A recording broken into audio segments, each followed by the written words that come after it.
स्वामी समर्थांवरती विश्वास ठेवणारा भक्त कधीच हरत नाही। ही गोष्ट आहे एका अशा माणसाची ज्याच्याकडे सगळं संपलं होतं, पण श्रद्धा अजून जिवंत होती। महाराष्ट्रातील साताऱ्याजवळचं एक छोटंसं गाव, त्या गावामध्ये राहायचा एक साधा गरीब माणूस, पण मनाने तो प्रचंड श्रीमंत होता। नाव होतं गोविंदा। गोविंदाकडे फार काही नव्हतं, 2 एकर कोरडी जमीन, घरात म्हातारी आई आणि बायको आणि एक लहान मुलगा। पण एक गोष्ट मात्र त्याच्याकडे भरपूर होती, ती म्हणजे श्री स्वामी समर्थांवरती अढळ विश्वास। गोविंदाच्या घरात रोज सकाळी एकच आवाज घुमायचा, श्री स्वामी समर्थ, श्री स्वामी समर्थ। घरामध्ये अन्न असो किंवा नसो, पण देवघरामधला दिवा कधीही विझत नव्हता। एका वर्षी गावावर भयंकर दुष्काळ पडला, शेतातलं सगळं पीक जळून गेलं, जनावरांना चारा सुद्धा नव्हता। लोक गाव सोडून शहराकडे जाऊ लागले। गोविंदाकडे तर बँकेचं कर्जही होतं। दररोज सावकार घरासमोर येऊन ओरडायचा, ए गोविंदा, पैसे कधी देणार की घर जप्त करू? हे ऐकून त्याची बायको रडायची। आई चिंतेने आजारी पडली होती। एक दिवस तर परिस्थिती इतकी वाईट झाली, घरात फक्त एक मूठ तांदूळ उरले होते। बायकोने रडत विचारलं, आता आपण काय करणार? देव पण आपल्याला विसरला वाटतो। गोविंदा शांतपणे देवासमोर बसला, स्वामींच्या फोटोसमोर हात जोडले आणि म्हणाला, स्वामी, आजपर्यंत मी तुमच्यावर विश्वास ठेवला, आजही विश्वास ठेवतो।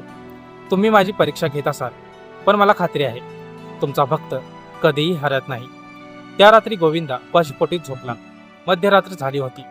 अचानक दारावरती टकटक असा आवाज झाला। गोविंदाने दार उघडले। समोर एक वृद्ध साधू उभे होते, पांढरे कपडे, डोळ्यामध्ये विचित्र तेज। त्या साधूंनी विचारलं, बाळा, थोडं पाणी मिळेल का? गोविंदाने क्षणाचाही विचार केला नाही। घरातलं शेवटचं पाणीही त्यांना देऊन टाकले।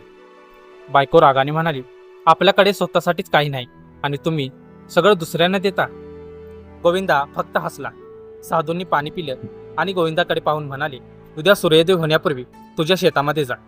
इतकं बोलून ते निघून गेले। दुसऱ्या दिवशी सकाळी गोविंदा शेतामध्ये गेला आणि जे दृश्य त्याने पाहिलं ते पाहून त्याच्या डोळ्यात अश्रू आले। संपूर्ण गावाची जमीन कोरडी होती, पण गोविंदाच्या शेताच्या मधोमध जमिनीतून पाण्याचा झरा वाहत होता। गोविंदा थरथर कापू लागला। तो जोरात ओरडला, श्री स्वामी समर्थ, श्री स्वामी समर्थ। गावकरी धावत आले। सगळे आश्चर्यचकित झाले। त्या झऱ्यामुळे गोविंदाचं संपूर्ण पीक वाचलं होतं। काही महिन्यात त्यांनी कर्ज देखील फेडलं। पण गोष्ट इथेच संपली नाही। एक दिवस गोविंदा अक्कलकोटला गेला।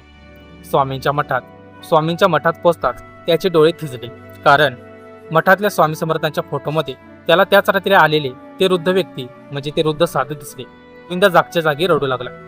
त्याला समजलं, त्या रात्री स्वतः स्वामी समर्थच त्याच्या घरी आले होते। त्या दिवसानंतर गोविंदा गावात एकच गोष्ट सांगायचा, परिस्थिती कितीही वाईट असो, लोक साथ सोडतील, पैसा संपेल, शरीर थकून जाईल, पण जर स्वामी समर्थांवरती विश्वास असेल ना, तर माणूस कधीही हरत नाही। आजही त्या गावात गोविंदाच्या शेताजवळ एक छोटंसं स्वामी मंदिर आहे। लोक सांगतात, जो मनापासून तिथे जाऊन प्रार्थना करतो त्याला संकटातून मार्ग नक्की मिळतो, कारण स्वामी समर्थ भक्तांची परीक्षा घेतात, पण साथ कधीच सोडत नाही। जर तुमचाही स्वामी समर्थांवरती विश्वास असेल तर कमेंटमध्ये श्री स्वामी समर्थ नक्की लिहा आणि लक्षात ठेवा, स्वामी समर्थांवरती विश्वास ठेवणारा भक्त कधीच हरत नाही। श्री स्वामी समर्थ। जय जय स्वामी समर्थ।